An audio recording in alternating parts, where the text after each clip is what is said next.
Anthony Davis of the Los Angeles Lakers suffered a devastating injury right when he was on his best run in basketball since joining the team. With Davis out for a while, the Lakers need someone to replace him because they have no chance of making a serious playoff push without their star center. Who could LeBron possibly partner with? Find out his response when asked about trading draft picks. Watch this video for complete details. First up, Anthony Davis is reportedly out for at least 1 month with an injury. After it was revealed that Anthony Davis would miss about 1 month with a right foot injury, the Lakers' season might be in serious jeopardy. According to how the reports were written, Davis's injuries could have a more extended recovery period. According to ESPN's Dave McMenamin and Adrian Wojnarowski, Davis is currently being evaluated and has no set timetable for returning.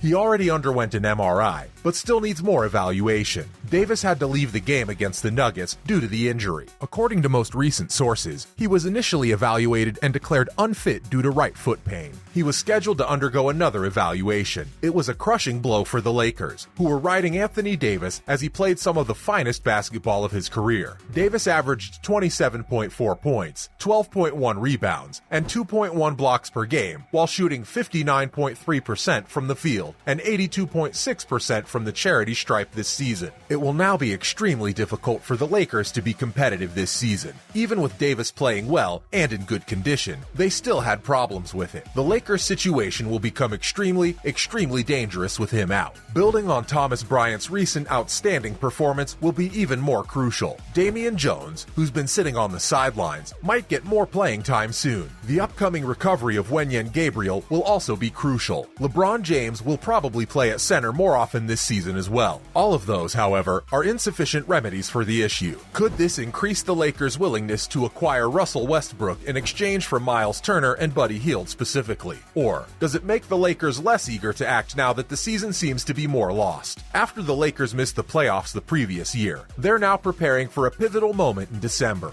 Depending on the decisions they make or don't make in the upcoming days and weeks, the entire season surely seems to be on the line. Up next, due to Anthony Davis's injury, the Lakers' season now depends on the year 20 LeBron James regaining his youth. LeBron James was rumored to be capable of leading practically any supporting cast to 50 victories early in his career. The evidence supported that claim. Mo Williams was, after all, his best teammate, and together they won 66 games. He advanced to the NBA Finals with Larry Hughes as his top scorer, and if it weren't for J.R. Smith, he might have defeated the best lineup ever put together while only having one other teammate, Kevin Love, score double figures. The credentials for LeBron's awful team are verified. But this season, King James has given up the throne and what may be his first ever superior partner. Anthony Davis helped the Lakers, who had a 2-10 start, get back into the playoff hunt. So far this season, he's outperformed James in terms of scoring, rebounding, and blocking. And he's done so while shooting the ball much more effectively.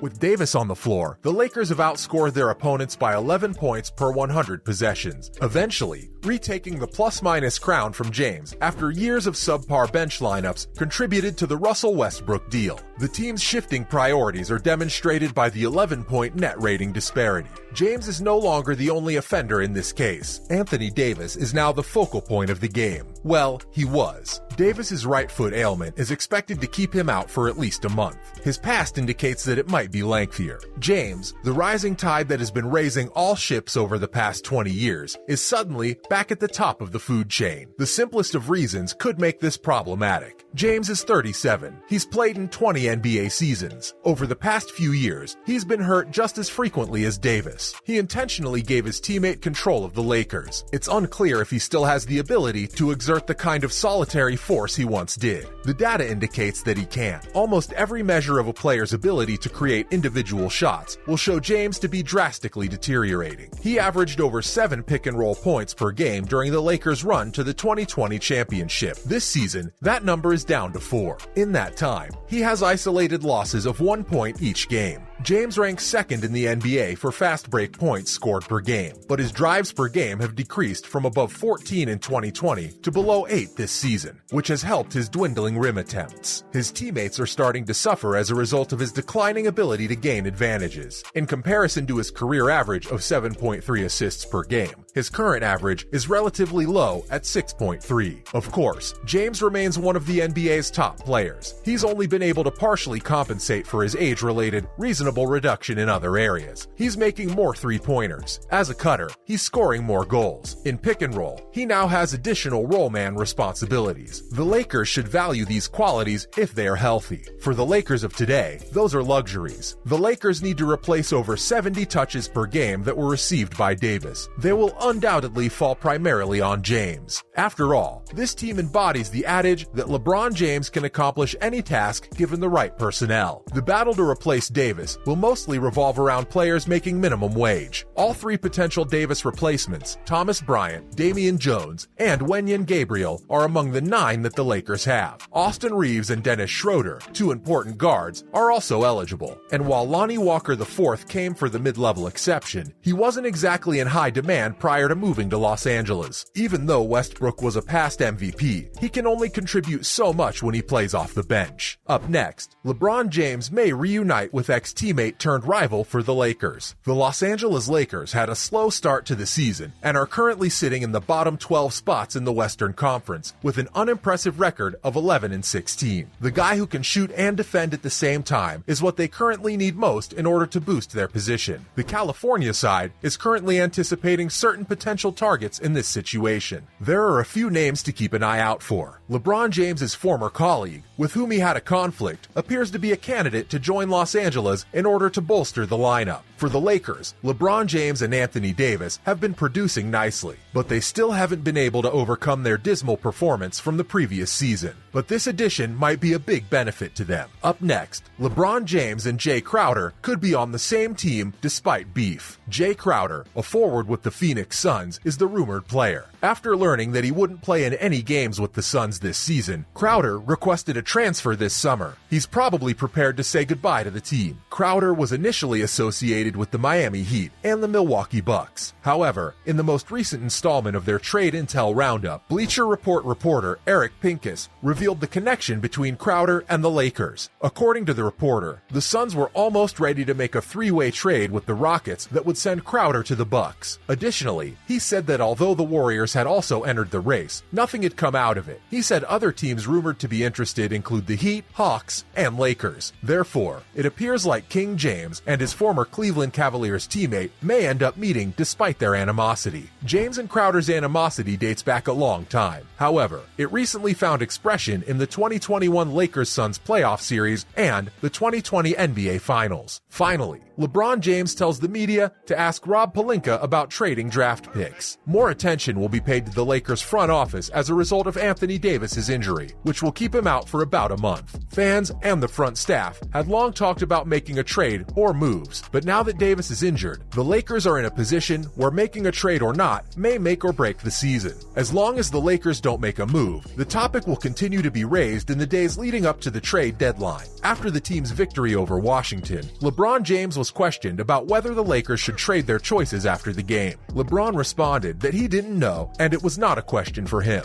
He said when he's playing on the court, he shows up, gets to work, does the work, and gets his teammates ready to beat the opposition at basketball. He said he participates in the game and does not work at the front desk, but while he's on the floor, his attention is on the game and trying to win basketball games. But that wasn't the end of it. LeBron then instructed the media to ask basketball operations vice president Rob Pelinka about swapping picks. He's right to believe that Pelinka should be asked that question. Pelinka hasn't been made accessible to the media since Media Day, which is certainly not unusual, but there are no doubts that he would be asked that question if he happens to be available. Unless a huge deal is made, general managers normally don't hold press conferences or media appearances, and that hasn't been the case lately. Therefore, LeBron and Darvin Ham, who have both made their opinions on roster building obvious so far this season, will answer the questions. Both have varying degrees of input, which one may assume they have given to Pelinka and the front office, but neither has much authority over the roster. Outside of that, LeBron, Ham, and the Lakers supporters are still stuck in a waiting game. What are your thoughts on the Jay Crowder trade rumors? Do you anticipate him playing with LeBron James? Let us know what you think in the comments section. Do not forget to like this video and subscribe to this channel. Thanks for watching